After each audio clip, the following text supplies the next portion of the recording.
Hi, welcome to the Motion Picture Notion. I'm your host, Gabriel Burton. So here we are, 2021, starting out a whole hell of a lot better than 2020.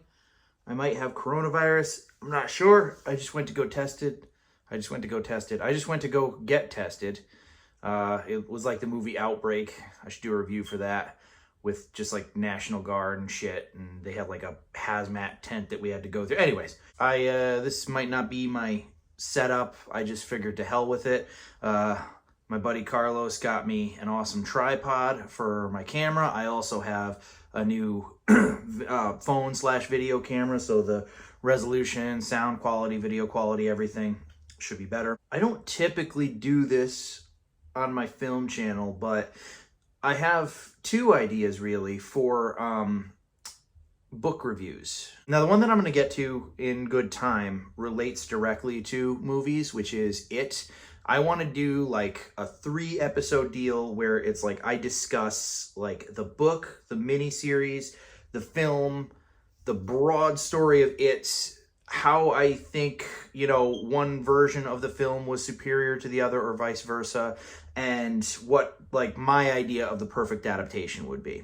So that's like a whole thing in and of itself. But for the first episode of season 6 of the Motion Picture Notion, I would actually like to talk about Scary Stories, A Tribute to Terror. So I saw this online and I was like, are you freaking kidding me? I mean, ever since I was a kid, I dreamed of there being a 4th Scary Stories movie, I remember back in elementary school, it was like 1st grade or something like that. Our librarian, she read us The Viper. I am the Viper, wish to waschen Vipe the windows, which is, kind of a funny story. And I remember seeing the cover with the skull and the pipe, and I was like, that's really cool. I'm like, where can I take this out? And she's like, no. She's like, this is kind of for like older kids. I just read you guys that one story and I was sort of like, oh man, that sucks. And then I remember like in 3rd grade, somebody came in with Scary Stories 3. And I just by the cover alone, I was like, that's cool. What is that? It looks like gross. I think it was sometime in like the mid-90s that my parents, my dad actually got me Scary Stories to Tell in the Dark. And it was one of those things where you could tell that my mom was kind of like, I don't know.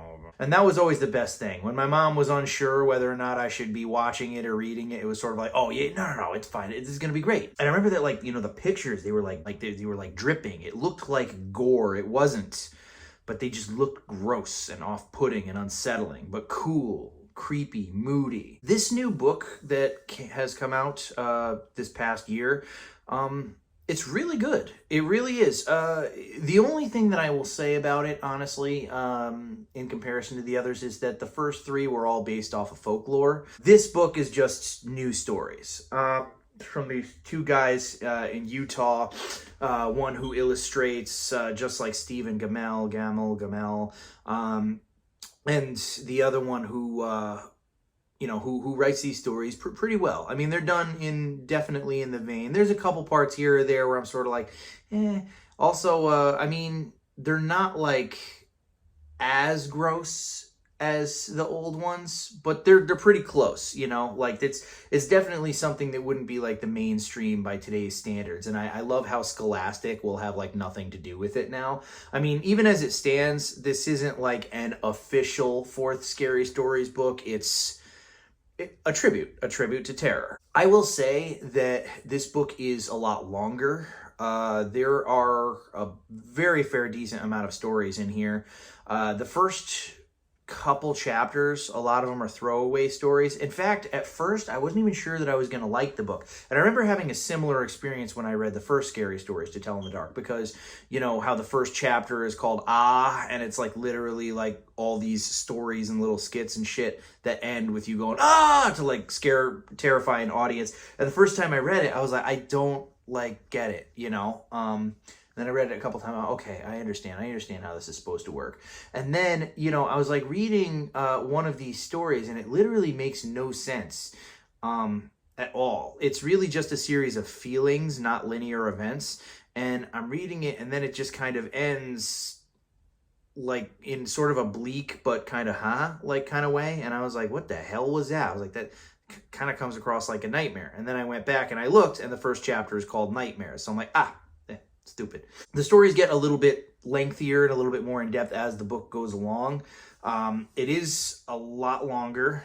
The new stories are good. The illustrations are amazing. And the website that sells the book has a lot of like, you know, little mini posters and little art and stuff like that that you can get for your house. So something that I might consider. But yeah, the books are on sale, and they're $20 a pop, but they get signed by both the author and the illustrator. The book is dedicated to Stephen Gamel and Alvin Schwartz.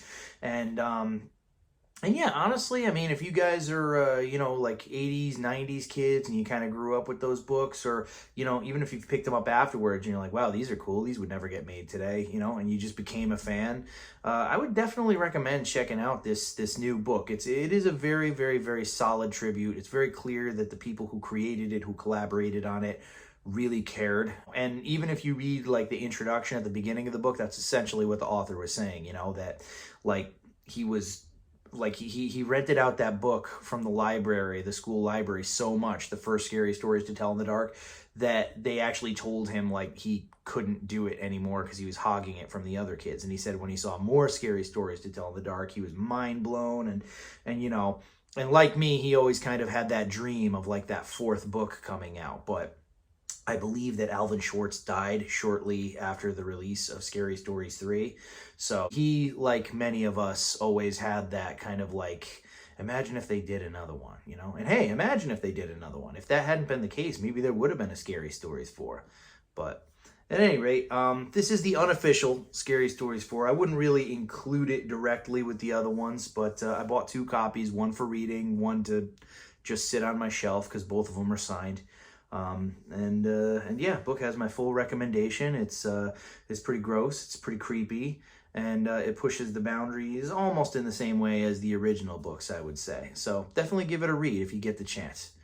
All right, guys, that's all she wrote.